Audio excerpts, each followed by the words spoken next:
si Julin yan. Oo nga, si Julin nga. Ayun o. Oh, picture mo. Kasi ilagay mo agad sa camera. Ilagay mo agad sa camera. Si Julin nga. Ilagay mo sa Si camera Julin agad. nga mo, nakaano siya eh. Ayan. Si Julin nga, nakapikit ba? Si Julin. Nakapikit?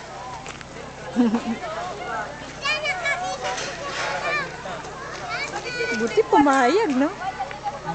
Buti pumayag. Kita ko yung sapatos niya. Hindi kaya kita. Ayan, kuna mo. Picture mo na. Ano? Ha? Tawa-tawa, wala lang yan. Tapos picture mo dyan sa baba. Habang sinatanggal yan. Ayan, picture. Ayan na, malapit din yan. Naantay niyo si Ate Lisa. Julin, picture mo na. Julin, picture ka muna.